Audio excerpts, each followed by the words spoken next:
ladies and gentlemen, we're going to do forcing cards. So forcing cards is basically just saying, in a fancy way, forcing your spectator to pick a specific card. And let me see, where is it there? Can't see that, but I'm going to be using the King of Hearts for all these. So let's see. The one that I like to use, but I'm not the best at, is the Classic Force. Probably the most risky, but where you have your card, you tell your spectator, you go through and say pick a card, any card, and almost put the card in their hand, and then they end up usually picking cards like the one that you force. It's one of the ones that's most used by professionals, by Chris Angel, David Blaine, and so on. It's like the most convincing looking one. Yeah.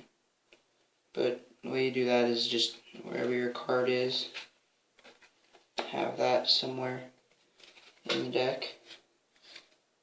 Other half on top, have a pinky break.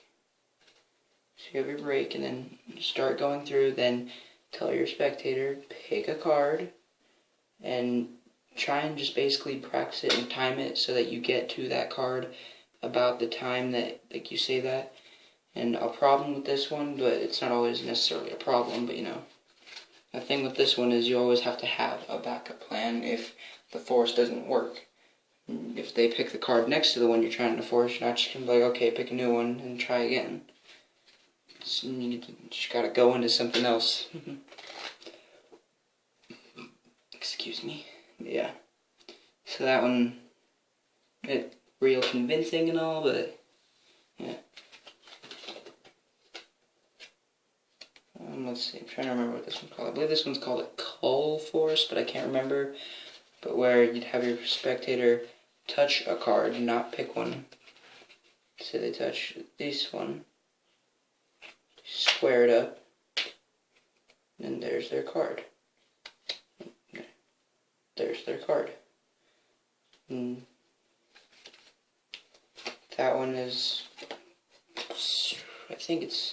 can't remember the exact word for this one, but so on. The way you do this one, the way you do this one is just push one card into your hand, then hold it below, and just go through like you normally would. And you'd go through, then I'll show you from the bottom. Oop, dropped a card. Say they stop me here. This is their card they stopped you on, but you choose a new card for them.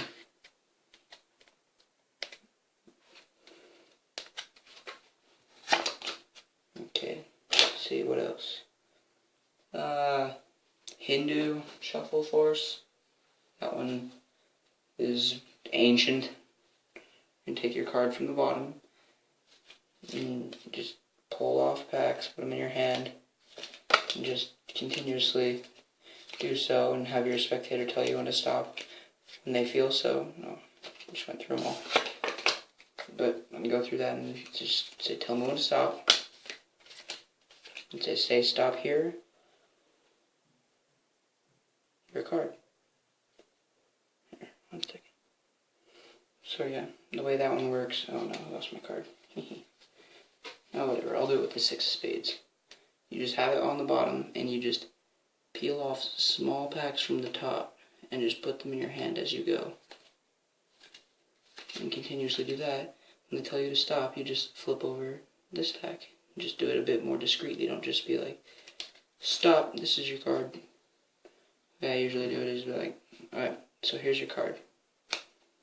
And so, oh, sweet. So, and that's the Hindu Shuffle, Force, but one of the oldest ones I can think of, if they're I think it's the oldest in existence, probably. Other than straight up, here's your card. But next one is the one that I like and I use quite often. It's be the Riffle Force. I think that's what it's called, but where you just have your spectator, say stop me somewhere, let's say this up here, here's your card. And the way you do this is you have the card you're going to force on top. You just use these fingers to grab it. No matter where you grab, you just pull that card down. One that, if you practice, you can get very good at. I'm doing it pretty badly there. One thing you want to get into the habit of is not holding it too hard and making that noise.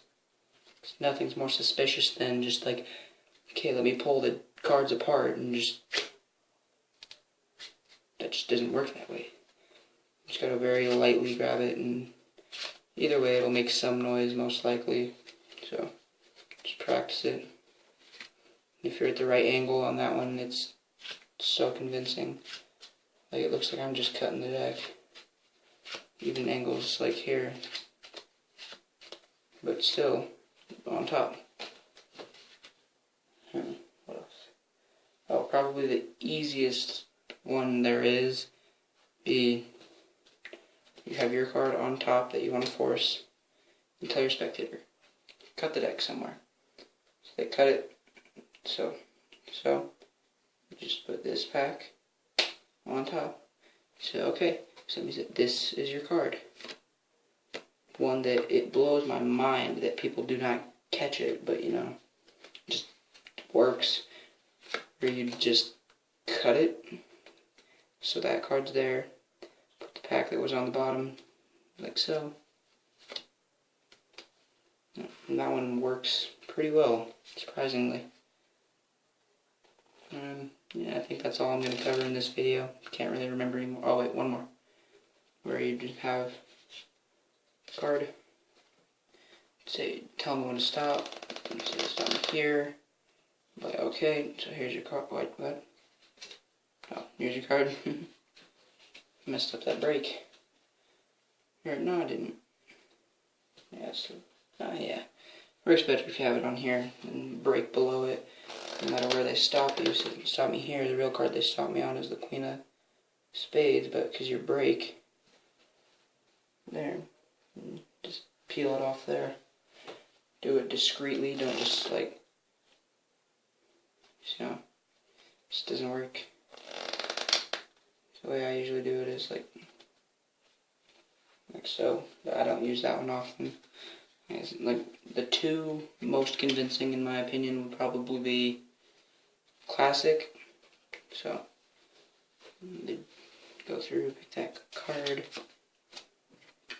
or that riffle, because you know that was just great. Yeah, I think that'll wrap it up for this video on forcing cards. So yeah, adios.